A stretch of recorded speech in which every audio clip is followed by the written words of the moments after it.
heart, right? And if you're right, you got to stick to it.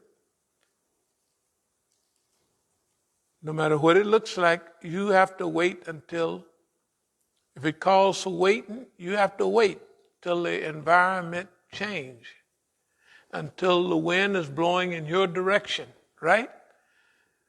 That's what we've done. We're not bragging, but we've broken all records. They never thought no Negroes could do this. These niggas don't have that much patience. They don't have vision. You know, we can teach them to work, but they can never visualize the great da-da-da-da-da. When a Negro can visualize, out-visualize anybody. It just never gave him a chance. But now,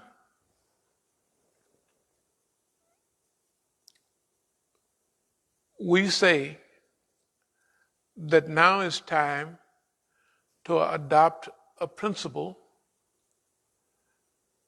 that everybody's already trained for. And I say it's a simple principle. They're all working in the police department already. And they telling me I'm a snitch. A snitch? Hell, you can stand there with the police, you don't see him pointing, but there he is right there. That's Mukhtar, Ali Mujahid. Mukhtar has got, they gave him our property. They didn't, we'll get it all back. That's why we're going up to 200 million. We're going up to 200 million above the other millions is because the job that we have to do is so big, and that won't solve the problem anyway. But if we as black people can have that amount of money, and they can see us using it for the homeless, using it for the helpless, right? Using it for everything that the government should do. Remember that we got to get this stuff. Someone has to make a big statement like that. Bezos and them, they're not going to take that billion and say, I think the nigga's right. Let's do this for the good of the world. We need all it. We want all that money to make a good statement so the world will say, if the nigga can do that, we can do it. You know, the white folks and all the other peoples in the world, they can say, shoot, the nigga got $200 million and sleeping on the floor with a fan in the hot summer, right? If he can do that and he eats cans of beans, you leave some beans there, that's the beans he's eating, right? If they see us do it, okay. We're not saying this is the only ways out, but this is a ways out that we see where we can contribute. You see what I mean? Where we can contribute. So we'll go in the courts. I don't care how many articles, how many books, how many yeses and nos, but we'll do that till we get some results. Whatever the results are, we will use it for the benefit of humanity. Because, see, they're comfortable with the way it is. And I used to say, I ain't scared of nothing. I'm just comfortable and lovey-dovey as I can be. And happy, what was we talking about? Self-contented and all of that. Well, that was then. I'm contented for myself, but for all the Negroes and all other people that's not even thinking about this, for all the homeless, hey, suppose we can do a little help. Okay, they don't think Negroes think like that's their problem. It's not our problem. You see what I mean? That's the taste that we have in our mouth now. That's what we're going to try to do, and it's always been about optimism, kindness, and all of that stuff. That's what it's about. The other stuff don't matter. And I'll move toward a close with this in mind. All the stuff everybody said you should have kept for yourself years ago instead of sharing it with everybody else, that's a bunch of jive. Once I spent 6 stacks of money and saw that it don't do nothing, why should I spend 7 stacks? That's the problem. People will spend them stacks and stacks and then say, maybe I didn't spend enough. Maybe I didn't get enough. They only have $100 million. I bet you if I had 2, I could get, well, I didn't do that. After I got a certain distance, I said, this ain't what it's laid out to be. So I started living like I live now, even when I was in South America. And I said, oh, this is what it is. To have it, I have access to it, but let everybody else have it. They're the ones that love it. It ain't going to do me no good, right? Why should I have something that's not going to do me any good, right? This is the way we look at it. And just remember, Stalingrad to Oakland, which includes D.C. We don't know what the near future is going to bring. Only Allah knows the future. But we know that we should have big historical thinking. And that let white folks quit the police department. It makes more room for us. When I say more room for us, it means more room for people who are at least human or semi-human with the possibility of human development. You know what I mean? Not monsters. Right now, they're actually monsters. Nobody could do the stuff they're doing and just keep rolling and hey, it ain't, hey, bump that, right? And so that's where we at. So we're going to try to wrap this stuff up, get on out there and get back as soon as possible, and then get back out there and what have you. Are there any questions or any comments about it? Go ahead. Before I came to class, I was listening to the radio. Right. And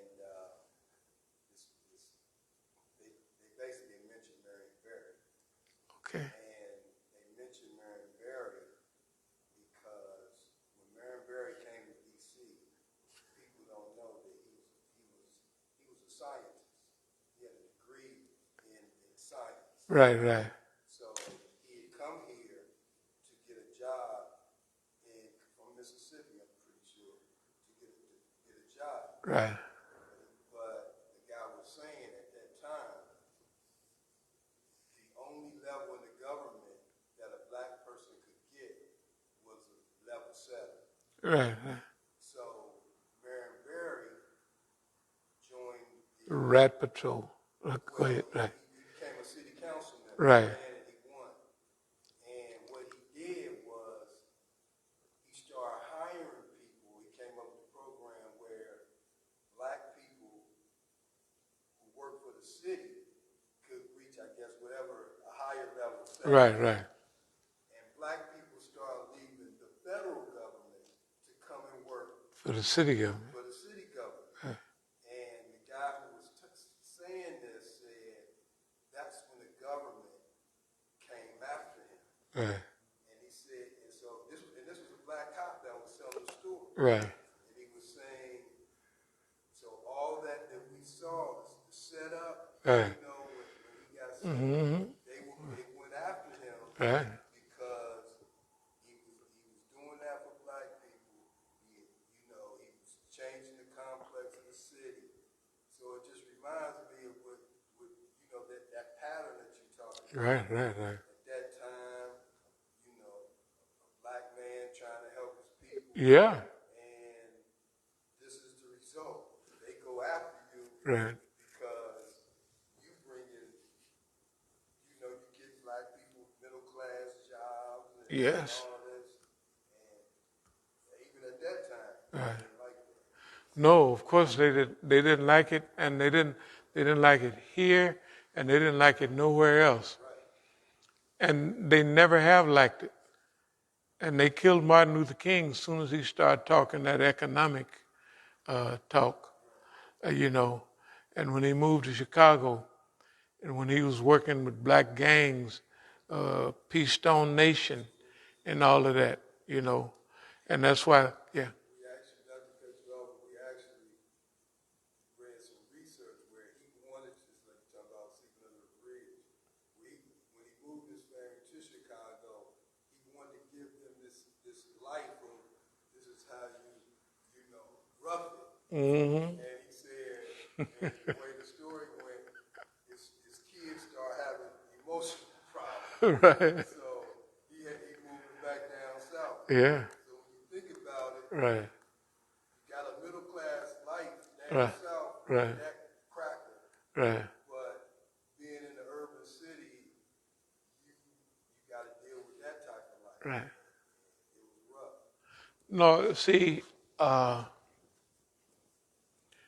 every generation, we had a, we passed through that generation, and we learned all the lessons, not all of them, from that generation. So as we go into, we have passed through so many levels of experience that it's good. There's no basic surprises. And you have a right to come up with this, with whatever analysis you see that is beneficial.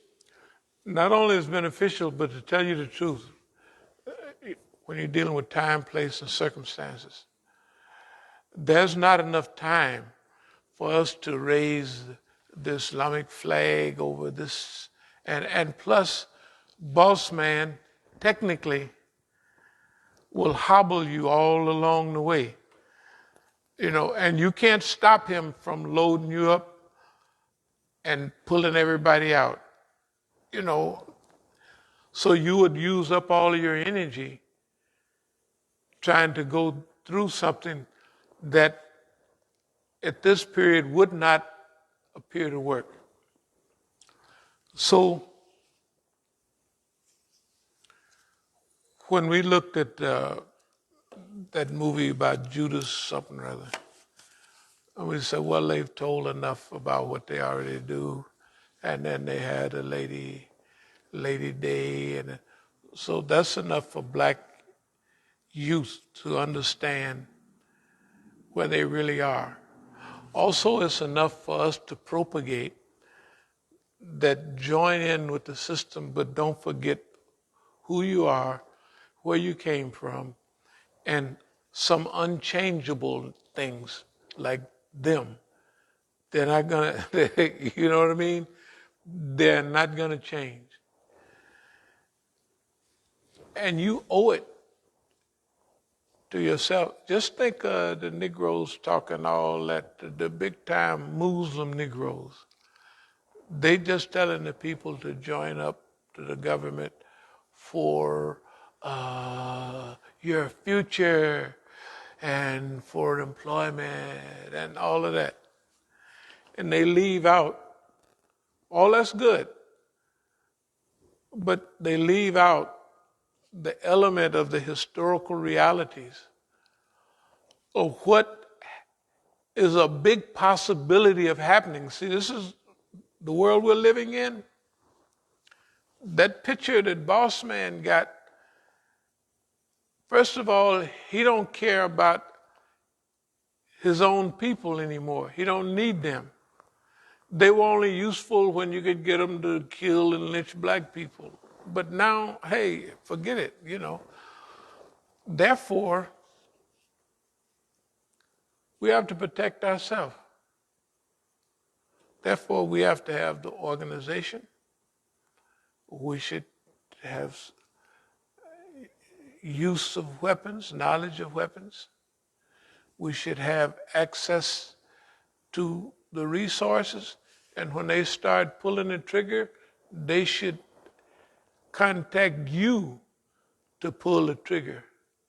And you say, I ain't gonna do it, right? And you could say no because you got 35% of the system. You know what I mean? Yeah. There's no other choice. I mean, we'd like to do something else. We'd like to run out and say, La ilaha illallah, Muhammad Rasulullah, everybody join up, let's go down and just hug everybody. And that maybe not gonna happen, probably. I mean, we'll still try, but that don't look